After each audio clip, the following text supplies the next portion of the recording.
Réalité.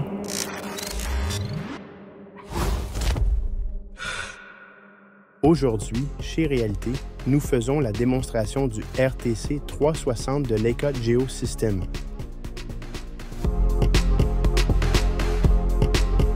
Dans cette vidéo, je vais vous démontrer comment utiliser le RTC 360 sur un projet de scan typique d'un immeuble à bureau. Nous scannerons le périmètre extérieur ainsi que l'un des étages. Avec le RTC 360, capturer l'environnement d'un grand site est le travail d'une seule personne. Je transporte tout ce dont j'ai besoin pour mener à bien ce projet dans ce seul sac à dos. Nous commençons par mettre en place le trépied robuste Gitso en fibre de carbone conçu spécifiquement pour le RTC 360, solide et léger. Un trépied d'arpentage fonctionnerait également avec un adaptateur, mais ce n'est pas nécessaire pour ce travail, j'ai donc choisi l'option plus versatile. Le trépied Gitso est facile et intuitif à utiliser. Avec ses mécanismes coulissants, le long des jambes et les joints adaptatifs au sommet, vous pouvez facilement ajuster la hauteur du trépied et son empattement. L'étape suivante consiste à sortir le scanner de son boîtier et à l'installer sur le trépied, ce qui est facile à faire avec ce connecteur rapide intégré. Le connecteur rapide et le mécanisme de verrouillage sont uniques au RTC 360. J'allume ensuite le scanner avec la simple pression du bouton. Il ne prendra que quelques secondes pour démarrer. Étant donné que le RTC 360 dispose d'un inclinomètre intégré qui est précis à 18 degrés, à partir de la version 5 du firmware, il est toujours prêt à partir sans avoir à installer le scanner parfaitement de niveau avec une bulle de nivellement. Pendant le démarrage du RTC 360, je peux sortir mon iPad et ouvrir l'application Cyclone Field 360 que je vais utiliser pour contrôler le scanner et également visualiser les données au fur et à mesure que le projet avance. Cyclone Field 360 est compatible avec les appareils iOS et Android, de sorte que vous puissiez utiliser presque n'importe quelle tablette ou téléphone pour contrôler votre scanner à distance. Après avoir créé un nouveau projet dans l'application et ajusté les paramètres de préférence pour ce projet, tout ce que je dois faire est d'appuyer sur le bouton à l'écran pour démarrer et le premier scan est parti. Selon les paramètres choisis, le scan peut prendre aussi peu que 26 secondes. Pour ces scans, nous utiliserons les paramètres de basse résolution, ce qui est souvent amplement suffisant, et nous capturerons aussi les photos sphériques. Cela prendra 1 minute et demie. Pendant que je circule autour pour éviter d'être vu dans les données résultantes, le scanner tournera sur 180 degrés pour faire son scan complet. Une fois terminé, il tournera à nouveau sur 360 degrés en s'arrêtant aux 5 secondes pour collecter les images HDR. Presque immédiatement après la fin des deux opérations, une version décimée des scans apparaîtra dans l'application. Vos emplacements de scan apparaîtront sous forme de points rouges sur la carte et vous pourrez désormais voir l'emplacement du RTC sur la carte lorsque vous vous déplacez entre les scans grâce aux caméras tout autour de celui-ci et à sa technologie VIS.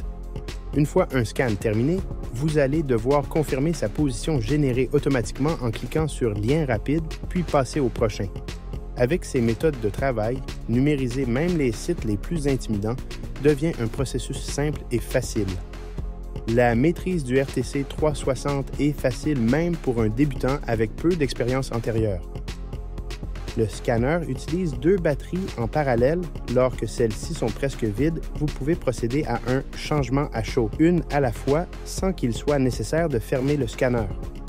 Si vous manquez l'occasion de le faire, vous allez devoir redémarrer le scanner et il aura perdu sa position. Ce n'est pas un problème car vous pouvez facilement aligner le nouveau scan au groupe précédent, puis le reste suivra par après. N'oubliez pas que si vous n'utilisez pas l'application Cyclone Field 360, le RTC 360 suivra quand même sa position entre les scans et sera capable d'utiliser ces informations lors du post-traitement sur l'ordinateur. Toutefois, si vous utilisez l'application, vous aurez le temps entre les scans pour peaufiner les contraintes générées automatiquement et donc passer moins de temps en post-traitement à travailler sur les alignements. Vous pouvez également utiliser le temps entre les scans pour ajouter des géotags. Avec ces géotags, vous pourrez joindre des images, des enregistrements vidéo-audio ou même des documents dans l'espace 3D de votre projet, ce qui en fait une base de données visuelle 3D de votre site. Les données sont toujours stockées sur la clé USB dans le scanner et peuvent aussi l'être sur l'appareil que vous utilisez pour le contrôler.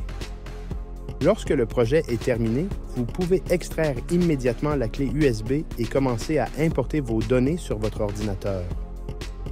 Pour ce projet, nous importerons directement dans Cyclone Register 360. Vous remarquerez que vous pouvez déplacer et déposer les données dans le logiciel. Assurez-vous d'inclure le dossier avec vos scans ainsi que le fichier appelé Project RTC 360. Les points rouges représentent vos emplacements d'installation et les lignes rouges représentent les différents liens entre les positions. Si vous avez scanné sans l'utilisation de l'application Field 360 ou le Viz, vous pouvez sélectionner Nuage auto. Les scans s'aligneront automatiquement par le logiciel et vous pouvez ajouter des contraintes supplémentaires à l'aide de Alignement intelligent. Ensuite, nous cliquons sur le bouton Importer. Register 360 Plus importera maintenant nos données brutes et les convertira dans son format natif. Ce processus variera en temps en fonction de la grosseur du projet et des capacités de votre ordinateur. Lorsque c'est fait, nous passons à l'étape Examiner et optimiser.